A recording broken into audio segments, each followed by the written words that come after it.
এখনো অনেক আছে, এক ব্যাগ গয়না খুলে আমি শেষ করতে পারছি না, সেই সকাল থেকে খুলছি। কথায় আছে না যে তালি কখনো এক হাতে বাজে না। প্রত্যেকটি মানুষের যার যেরকম সাধ্য সে কিন্তু সেই হিসাবেই একটা মেকআপ আর্টিস্টকে বুক করে। কারোর সাধ্য হয় 5,000 টাকার, কারো আবার 50,000 টাকারও সাধ্য হয়। তোমার বিয়ের দিনে তোমার সাজটা সুন্দর হওয়ার জন্য একজন মেকআপ আর্টিস্টের যতটা ভূমিকা ততটাই কিন্তু তোমাদেরও ভূমিকা থাকে। হ্যাঁ, একদম ঠিক কথা। কেন বলছি কথাটা, তার কারণ হচ্ছে একজন মেকআপ আর্টিস্ট তখনই স্বাভাবিক এবং ভালোভাবে তোমার কাজটা করতে পারবে যখন তুমি তার সাথে একটুখানি কোঅপারেট করবে। এখানে কিন্তু তুমি তোমার হার্ড আর্ন মানিটা ইনভেস্ট করছো, তাই তোমাকেও তৎপর থাকতে হবে যে তুমি যে জায়গায় ইনভেস্ট করছো সেই জায়গা থেকে যেন তুমি যে জিনিসটা ফেরতে পাচ্ছ মানে রিটার্ন পাচ্ছ সেটা যেন তোমার ঠিকভাবে আসে, তোমার ইনভেস্টমেন্টটা যেন কোনোভাবে নষ্ট না হয়ে যায়। অন্য কোনো কিছুই না, শুধুমাত্র যেটুকু সময় তুমি সাজছো সেই 2 ঘন্টা হোক বা 3 ঘন্টা হোক, যতটুকু সময় তোমার মেকআপ আর্টিস্ট চেয়েছে তোমার কাছ থেকে, তুমি একটু নিজের ফোনটাকে দূরে রাখো।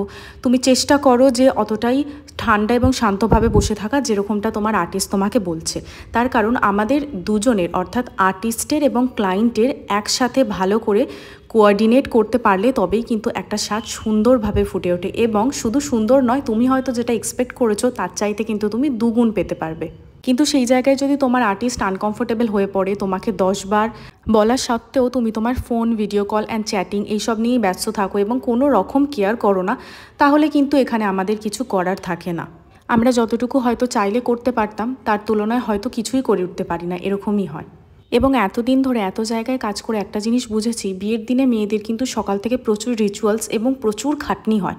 তো সারাদিনের এই খাটনির মধ্যে আমরা এমন একটা মানুষেরা কাজ করতে আসি তোমাদের বিয়ের দিনটায় যে আমাদের কাছে এই 2 ঘন্টা বা 3 ঘন্টা কিন্তু অ্যাকচুয়ালি তোমরা একটু মাথাটা রেখে চোখ বন্ধ করে রেস্ট নিতে পারো। রিসেপশনের দিনে তুমি হাজার সুন্দর করে সাজো, কিন্তু এই বিয়ের দিনের সাজটা আমাদের কাছে একদম অন্য রকমের হয়।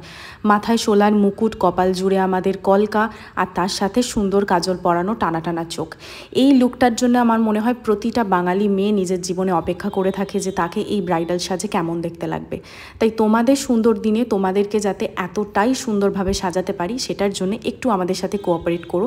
সবার ক্ষেত্রে এই কথাগুলো নয়, কিছু কিছু ক্লায়েন্ট আছে যারা খুবই বেশি চিন্তা করে, বা কিছু কিছু ক্লায়েন্ট আছে যারা হয়তো একেবারেই নিজের লুকটা নিয়ে কোনো রকম কেয়ার করে না, তাদের জন্য স্পেশালি এই কথাগুলো বলা। এবার আজকে আমার ক্লায়েন্টের কথায় আসি। একে ক্লায়েন্ট বললে বরং ভুল হবে, আমার ছোটোবেলাকার স্কুলের বন্ধু। এতদিন অনেক ব্রাইড করেছি, কিন্তু এই জীবনে প্রথমবার যে আমি আমার স্কুল টাইমের কোনো বন্ধুকে সাজাতে পারলাম। ওর নাম হচ্ছে সঙ্গীতা, এবং ওর বিয়েতে আমরা ওকে সাজাতে চলে গিয়েছিলাম 9th অগস্ট। আমি যাওয়া মাত্রই ওর বাড়িতে পা রেখেছি, ও আমার সামনে কিন্তু সব রিচুয়াল কমপ্লিট করে হাজির। তার সবথেকে বড় কারণ হচ্ছে ওর গোধূলিতে বিয়ে ছিল, আর গোধূলিতে বিয়ে থাকা মেয়েদের কিন্তু মাথার ওপর প্রচুর দায়িত্ব থাকে, একটা নির্দিষ্ট সময়ের মধ্যে বসতে হয়। তো সব কাজ কমপ্লিট করেও আমার কাছে চলে আসে এবং ওর পুরো মেকওভারটা তোমাদেরকে দেখিয়েছি। তবে হ্যাঁ, এখনই ভিডিওটা ছেড়ে চলে যেও না, তোমাদের প্রত্যেকের পছন্দ মতো একটা হেয়ার স্টাইল আমি এই ভিডিওতে কিন্তু করে দেখিয়েছি। আমি যে সমস্ত হেয়ার স্টাইলগুলো আমার রিয়েল ব্রাইডের ওপরে করি সেগুলো তোমরা খুব পছন্দ করো, অনেকে অনেকবার বলেছিলে, তাই আমি চেষ্টা করেছি তোমাদেরকে দেখানোর। ওর সত্যি বলতে কি কোনো প্রেফারেন্স ছিল না, আমি ওকে শুধুমাত্র জিজ্ঞাসা করেছিলাম যে তুই কাজল আর লাইনার কি দুটোই পরবি, ও তখন বলেছিল যে হ্যাঁ। তো সেই হিসেবে কাজল লাইনার 2 পরিয়েছি, প্লাস ওর চোখ ভীষণ সুন্দর এবং খুব বড় বড়। আর মোদ্দা কথা হচ্ছে যেহেতু চোখটা খুব হাইলাইটেড করেছিলাম আমরা, সেই জন্য লিপটাকে একটুখানি আমরা তার মধ্যে হালকা রেখেছি, মানে একটু আমরা নিউডের, এটা ঠিক নিউডও বলা চলে না আবার পিঙ্কও বলা চলে না, তবে হ্যাঁ পিওর রেড কিন্তু দিইনি।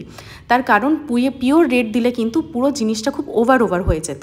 তো যাই হোক, আশা করছি হেয়ারস্টাইলটা তোমাদেরও শিখে খুব ভালো লাগবে, এবং কিছু মাত্র যদি তোমরা এটা থেকে শিখতে পারো অবশ্যই জানিও।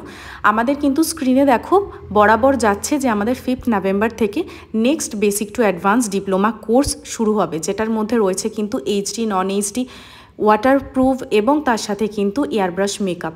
তার সাথে সাথে রয়েছে বেসিক টু অ্যাডভান্স হেয়ারস্টাইল, কলকা, শাড়ি ড্র্যাপিং, মানে ইচ অ্যান্ড এভরিথিং। আমাদের এই 2024-এর এই বছরের একদম লাস্ট ক্লাস এটা, এবং এটার ডেটও আমরা অ্যানাউন্স করে দিয়েছি।